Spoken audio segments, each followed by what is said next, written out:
The MotoGP eSport Championship roared back into life with two dramatic races at the season opening round at the Italian Grand Prix. For the 6th year in succession, the Global Series pits the fastest gamers from around the world against each other, with this being the biggest season ever. 10 races, 5 rounds coming up over 2022. The opening win of the season went the way of our 2020 king, Adrian. Before then, we headed to Mugello for race 2 of 2022.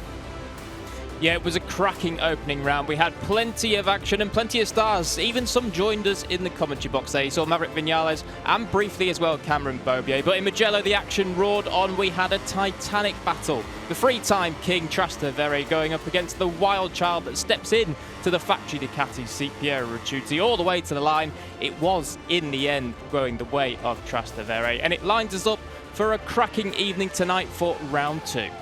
Only 2 points split our men at the top of the championship, with the reigning 3-time defending champion Trast taking the first blood in 2022. Good evening, hello and welcome along to round 2 of the MotoGP eSport Championship. Races 3 and 4 of the Global Series will be getting underway tonight, and we're heading to 2 brand new circuits on the eSport calendar. The legendary Le Mans and the mythical Assen hosting our 2 events this evening. It's Jack Appleyard and Jack Ghost with you as always to talk you through tonight's action.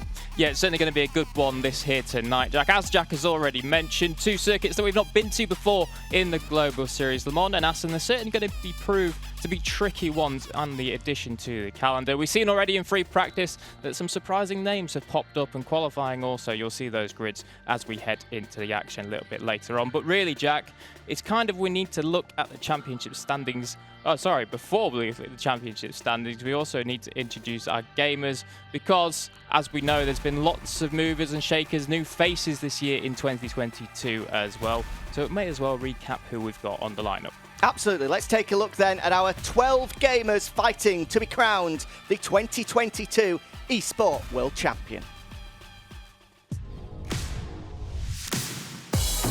Starting off with our rookies, the first of which is Tatigo, representing Indonesia and Gresini Racing. Spada Longo is here for VR46 as the Doctor flies the flag in eSport for the very first time. And Vindex finally gets his opportunity in the Global Series. The Italian rides with RNF Yamaha. Davide Galigna is on the Aprilia this year and has been very solid indeed throughout the first series and also practiced for the second night tonight. Dark Bright is on the Tech 3 KTM once again. Watch out for him. He's a dark horse this year. And then this man, Piero Ricciuti, the wild child from last season, stepping up to the factory Ducati seat. He had a very strong opening Global Series round indeed. Jack Hammer represents the factory KTM racing team. Keep an eye on the Brit. He's been fast in pre-season. Mr. TFTW gets the promotion up to the Prima Pramac racing squad, and Christian MM17, a multiple race winner, third in 19 and 20. The LCR man is certainly up for the fight. And so to the big 3 then, Andrea Severi, the 2019 champ. His debut with Suzuki went very, very well. Adrian, he has a little bit of work to do on his second season with Repsol Honda, but I'm sure he will bounce back. But this man, Trastevere, the 3-time king, looking to make it 4. That is all the gamers that we've got for you, the 12 runners and riders, and certainly tonight it is going to be blockbuster action indeed.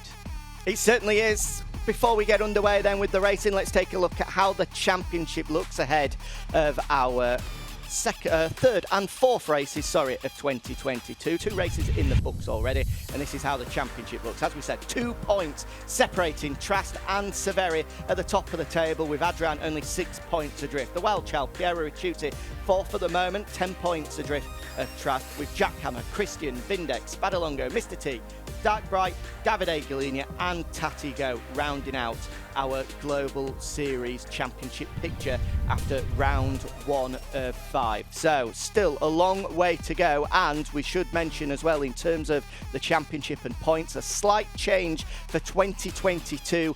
Our virtual events that we're holding here in Barcelona rather than on-site alongside a Grand Prix will qualify for half points. So if Trast, or whoever wins our opening race of the evening. 12.5 points up for grab rather than the usual 25, which means it's going to be even tighter at the top. It also means it's going to create difficult maths for myself and Jack because we've got half points in the mix. Right, first race of the evening is coming to you from Le Mans. Let's take a look at what you need to be keeping your eye on at the legendary French circuit.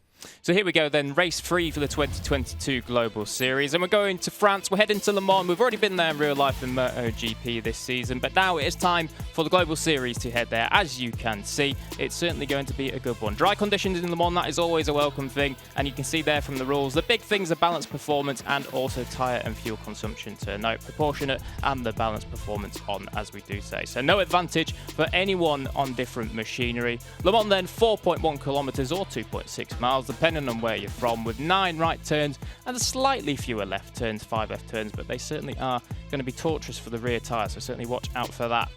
Overtaking hotspots really well. You got to look down maybe into turn 8 at Garage there, and then also coming all the way down into the final sector. Record them on. We've seen a few people pull off some special moves there in the past, and that really is going to be the key point that you need to look at for Le Mans. As we mentioned, the first time that Le Mans is hosting an eSport race, so there's no form book to look at. It really is anybody's guess who's going to be competing at the top. Not much longer to wait, because without further ado, let's get the action kicked off and go racing for the first time in eSport history at Le Mans. Welcome to the legendary Le Mans circuit then. Race 3 of the Global Series about to get underway. And ahead of the race action, let's just bring you up to speed with how the grid looks. Back-to-back pole positions going the way of Suzuki's Andrea Severi. The man second in the championship will fire from pole. He'll be joined on the front row by Christian MM17 and the 3-time champion Trast. Row 2 of the grid is Jack Hammer, Adrian and Piero Ricciuti. And Jack, those are the 6 names that we've been keeping a close eye on. Those are the 6 names that they have been competing at the sharp end throughout the vast majority of 2022 so far. Yeah, they really are. They're the 6 big hitters. And in past years, you maybe say there was a big 4, maybe even a big 5 last year with Piero Ricciuti. But Jack Hammer on the KTM in his second season in the Global Series really has joined that group of elite, as we are seeing from his qualifying performances and also his podiums last time out. But I believe we're ready to go racing. So here is the grid then for race 3. Andrea Severi on the front row, and look at that, just alongside him, Christian MM17 is going to be a little bit of a wild child this year himself on the LCR Honda, with Trastevere, the 3-time king, on the front row as well. Row 2 of the grid, Jack Hammer, the Brit, is only a 10th adrift of the pole time. That's how close it is. Our race 1 winner, Adrian, keep your eye on him. And importantly, this man as well, Piero Ricciuti, the factory Ducati man. He will no doubt be looking to dive bomb 1 or 2 into that opening couple of corners. Vindex then is in 7th on the grid on the RNF Yamaha. Davide Galini on the Aprilia is alongside him. He's had a solid start to the season so far, and Mr. T goes off from one of his best qualifying performances of the year. Dark Bright then on the Tech 3 KTM, and rounding out the last 2 on the grid, Tati Go on the Grassini Racing Ducati, and the final Ducati that we have here in MotoGP eSport, Spadalongo on the VR46 machine. All 12 gamers split by only 3/4 of a second. That's how close it is in 2022. Severi will fire from pole position, and we are underway in Le Mans. It looks a good start from the Suzuki man, but Christian MM17 is just going to get the jump, as is Trast as well. But here we go. It's going to be MM17 that has the inside line as we go to the Dunlop chicane for the first time. Trast has been sandwiched there, and it looks as though Adrian and Christian overcutting the Dunlop chicane there. I'm not sure they'll get away with that one. That looks a little bit dubious to me, but look at that for a move from Severi around the outside. Here comes Ricciuti as well. Goodness gracious me, they are bumping and barging through the first sector at Le Mans, all fighting for track position. There goes Adrian, contact again with Severi, and he just about nudges him out of the way and manages to take second. What a first couple of corners. That was ridiculous, bumping and barging everywhere. The elbows are well and truly out. Look at that. There's a dive bomb. I'm not sure what happened there to Christian MM17. Maybe he got it a bit squirrely on the brakes, but he's all the way back to 5th. He's relinquished that incredible start that they had, and so too has Adrian. He's dropped down to 3rd as well. So it's Trast has hit the front as we head into the final little chicane before we come down into the final sector here. It looks as though actually now Andrea Severi on the Suzuki is going to have a run down. Is he? No, just tucks in behind Adrian. Don't worry, he's going to have another look here up Adrian as we go into record him on for the first time. Here we go then, in towards the final corner, the double apex right-hander. It's Trast that leads the way.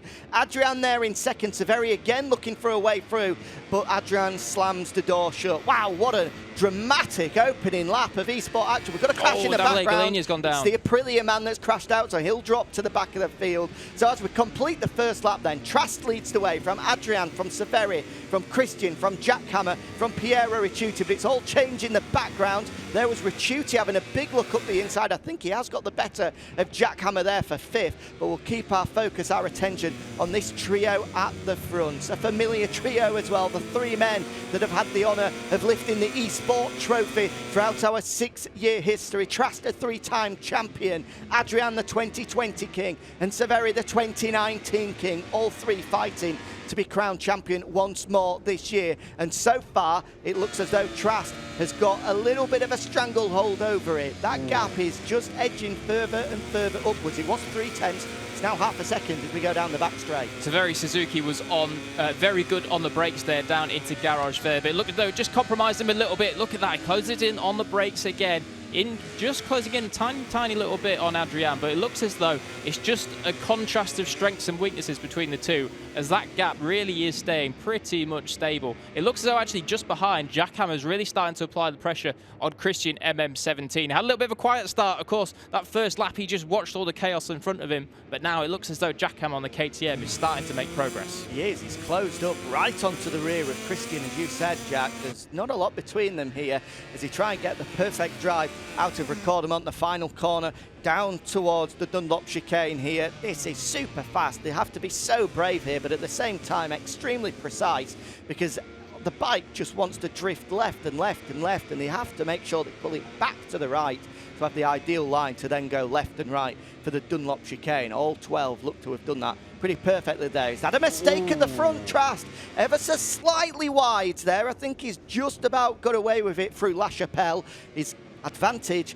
is still upwards of half a second, now up to 0.6, and look at that, unflustered as usual is our three-time champion, the Roman Trastevere. Yeah, steely concentration there. And a little bit further back in the pack, it looked as well that Andrea Trastevere made a mistake through La Chapelle. I think he lost the rear just in the middle of the corner, and that has put him firmly in the grasp of Christian NMS17 and Jackhammer as well. But actually behind them, this kind of front five have really streaked away from Piero Ricciuti. Was not expecting this from Piero Ricciuti. We thought that he'd come surging through the pack, but it looks as though he just hasn't quite got the pace to go with this front five. Oh, crash for Tatigo. That's a shame for the Indonesian. He's going to drop to the back of the pack, you would imagine. Oh, he's managed just to survive for now. Oh no, there goes Davide Galenia and Mr. T ahead of the unfortunate Indonesian, crashing out on the Rossini machine. Said he was incredibly nervous, as you can imagine, for his Global Series debut under the bright lights at Mugello, and bumper crowds there to watch us on. So that not helping his nerves whatsoever. So I'm sure he'll be a little bit more comfortable in the safety of his own home as we look to the front. Still Trast leading the way. Point perfect so far. Meanwhile, though, I thought Trastevere was going to be on a charge. Remember, he was our pole man.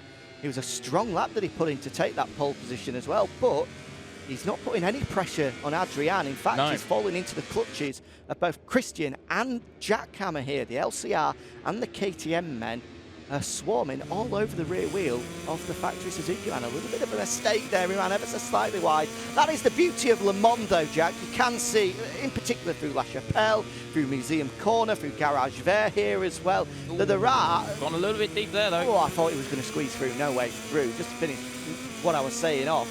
There's no perfect line really. You can see lots of guys just playing around, just experimenting with different lines to see if it can help them with a little bit of drive down the short, sharp straights we have there. Bit of a mistake from Christian. That's just allowed some breathing space for now for the Suzuki man as we complete lap number 4 here in Le Mans.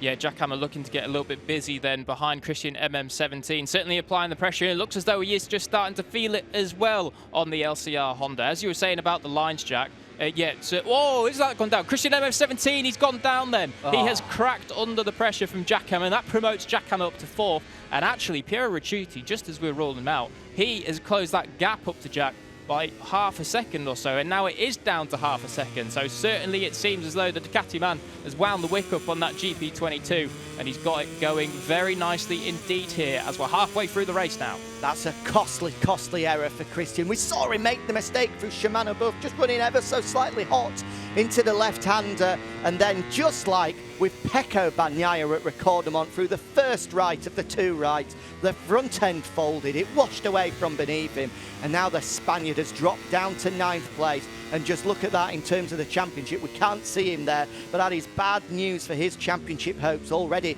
14 points adrift of Trastevere ahead of this one after some disappointing results, in particular at race 1, only 5th place for him. And 9th place here will be disastrous. It's a long way back even at this early stage for Christian. Meanwhile though, let's just have a look at that championship. Trest was 2 points clear at the head of this one from Severi, but he is going to stretch out his championship lead even further if he can continue in the form that he has been. 6.5 points, the advantage as things stand, but that could change in the blink of an eye because Adrian is as close as he has been here. Look at that. He's really starting to close in. Fastest lap of the race to the Repsol Honda man as well as they come across the line. And again. Only 0.3 of a second splitting the Italian and the Spaniard. This is game on here in Le Mans. Yeah, back-to-back 1:27.8 then from Adrian on the Repsol Honda. Trastevere wouldn't have been too far behind that lap time, but importantly, he was slower than the man that took the crown from him in 2020. But certainly this has a very familiar flavour to it. We've seen these two battle toe-to-toe before on many occasions. We haven't really seen it just yet this year. Of course, Adrian had a little bit of a chaotic race in Mugello. I believe he crashed out at turn 1 and finished 9th in the end, all the way there. So he has some work to do in the championship, and as we do say, as you saw in the live championship before, the man that he really needs to get those points over is still in front of him. This is a good job so far though by Adrian. I'm not sure if he's made just a little bit of a mistake there. The advantage had just doubled up to 0.6, but once again he's been able to close that down to 3/4 of a second on the break. It looks super strong, in particular in this final half a lap. It looks as though at the moment Trast has just got the advantage as he goes through the opening half, but then as soon as we get into this slightly more technical, slightly trickier second half of the lap, Adrian has got the extra prowess under braking and he's able to close that advantage down. Here's the fight for third. Severi has shaken off the attention of Christian after he crashed out, but now he's unfortunately got to worry about Jack Hammer, who's swarming over the rear wheel of the Suzuki man. We come across the line, that's 7 of our 10 laps completed, and let's just run you down where everyone lies at the moment. Trast leads away from Adrian. That's the battle for the lead, the battle for the final place on the podium between these two, Severi and Jack Hammer. 5th, Piero Ricciuti. Vindex is 6th. This is a good ride coming from Spadalongo up to 7th. Good stuff from the Italian rookies so far. Christian has managed to get ahead of Dark Bright to 6th. 8th with Davide Galligna 10th, Mr. T 11th, and Tatigo, after a couple of crashes, I think, flashed up twice on our screen, is down in 12th. But here we are, back for this fight for the final podium place. Still Severi leading the way ahead of Jack Hammer as we go down towards Garage Vert. Yeah, you've got to say that Jack Hammer at the moment is just biding his time, looking at seeing where he is quicker than Andrea Severi ahead of him on the Suzuki, and where the Suzuki man is quicker than himself. This is one of the areas where it seems that Jack Hammer always closes in on the brakes down into Garage Vert and then getting launched out onto the back straight. We head now into the Shimano Buff, and he's not quite close to this time, although that's a mistake there. That could be it. And he's through on the KTM, so up into third goes Jack Hammer. That proves just how pivotal being precise, being consistent is in MotoGP eSport. All it takes is one minute error and the man behind will pounce all over it. And there we go, Jack Hammer up to 3rd place. Great move from the Brit as he tries to get himself onto the podium for the 2nd time this year, but it's far from done because here comes Severi. Oh, what a move. He looks up the inside through the Dunlop right and then into the S's. Jack Hammer will have the inside line. There's no way through for Severi. He goes defensive, does the KTM man, and now this fight is going to go all the way down to La Chapelle. Severi up the inside. Has he managed to find a way through? He has, but can he get it stopped? Surely he's going to run wide. Yes, he does. And back through comes Jack Hammer. What a fight this is for 3rd place. Up towards Museum Corner now. Once again, Severi on the inside, but he has to just give up the fight on this occasion. Settle back in behind the KTM men, but don't worry worry, this one is going to spark into life once again in just a few moments' time. Fantastic racing from these two there, and that's just evidence of these ever-changing lines in Le Mans. You go in deep somewhere, you can always cut it back and get the drive out the corner, but then you have to go deep into the next corner. Absolutely brilliant evidence there of some of the stuff we're saying about this Le Mans circuit. As look at this, actually, the gap is just starting to creep under 3 tenths for the first time. As though, actually, to be fair, it looks as though Trastevere through there got it nailed through Shimano Buff and picked up a tenth or two on Adrian. But certainly then, we've got a battle for the win and a battle for third. And on Andrea Severi's part, he is not going to want to lose that podium place, because he was the only man last time out at round 1 that was on the podium both times. So the consistency we've seen from Andrea Severi is under attack right now with Jack Hammer up into third. And he looks as though he's pulling clear as well, is Jack Hammer. Just we can see on the timing screens, it's now half a second his advantage. Good work from the Brit. I think with two laps remaining, he may well have this one in the bag. But as we saw previously, all it takes is one error, one mistake, and Severi will be back in the hunt for third place. Back at the front then. Yeah, that's the gap, that's the gap. That's comfortable for Jack Hammer with 1.5 laps remaining. He's a little bit wide there. They both are. You can see the varying lines, the different tyre markings that have been left through La Chapelle there. You can go high, wide and handsome as long as you eventually bring it back to get the drive up the hill towards Museum Corner. Here's some replays then of this fantastic battle that we saw down into La Chapelle. Andrea Severi runs it in hot, runs it in wide. Jack Hammer just turns that RC16 tight, holds the inside line, gets it fired up the hill and gets it done. Fantastic stuff then from Jack Hammer, a move that took pretty much 3/4 of a lap. Yeah, brilliant fight between those two. It was far from clean, you would have to say. Some elbows were out from the pair of them. That's what we like to see. Meanwhile, this fight for victory is yet to spark into life, but Adrian here, as we prepare to get ready for the final lap, is arguably as close as he ever has been, just 1/4 of a second splitting them. This is a great opportunity here for Adrian. 1 lap to go then of Le Mans, and we've definitely got a fight in our hands here for victory. Trast has looked comfortable over the past 2 or 3 laps, but suddenly he's under siege. Adrian all over the rear wheel. Can the Spaniard find a move on this final lap of Le Mans? Oh, Adrian was really good on the brakes then into the Dunlop chicane, closed up beautifully. But look at that, Trastevere. That's exactly what we're saying. If you go in hot elsewhere, you're going to lose it on the exit, and Trastevere claws back that advantage he needs. We always say that 2 tenths is the magic striking distance, and Adrian is closing in ever so slightly on it, tantalisingly close, but it's just not enough at the minute. Trastevere holding him at arm's length. How about this for pressure for Trast? He really is having to put all sorts of weight on his shoulders at the moment to be able to hold off the advantages, the gains of Adrian in this final lap. But so far, so good from the Italian. Only a handful of overtaking opportunities to come. This is one of them. In towards Shimano Buff. He's not close enough. It's not going to come here. Strong on the brakes. He is. He's closing in. He's going to run wide, though. That's it. It's game over. Victory will surely now go the way of Trast. He'll be able to see that he's managed to break Adrian. Pushing so hard was the Repsol Honda man to try and get close enough for a move at the final corner. But a mistake at Shimano Buff on the final lap will hand victory to Trast. Fantastic job then from Trastevere. You saw his eyes flick across to the top left of his screen. He knows he's got that gap. He knows it's the advantage. He will win here in Le Mans. Brilliant stuff from Trast, a signature wheelie over the line, and it's back-to-back wins in 2022 for the 3-time king. And the final place on the podium does go the way of Jack Hammer. I think he just about made it across the line before he had some sort of a crash there. So podium does go, I'm pretty sure, to Jack Hammer for the 2nd time this year. A brilliant ride from the Brit to chase down and pass Severi, who will be frustrated to not be on the podium the first time this year that he's not tasted podium success. Brilliant rides all through the field, but it's Trast that's dominant in Le Mans for his 2nd win of the year. Yeah, fantastic job then from Trastevere. Once again, establishing himself as the man to beat here in the MotoGP eSport Global Series. There it is, official results confirmed. Jack Hammer does hang on for his 2nd podium of the season, ahead of Andrea Severi in 4th, with Piero Ricciuti and Vindex in 5th. Good stuff from those top 6. Certainly is. Christian MM17, a crash at Ricardamont costs him dearly, down in 7th. That right 8th. Davide Galligni in 9th. Spadalongo 10th. Mr. T in 11th.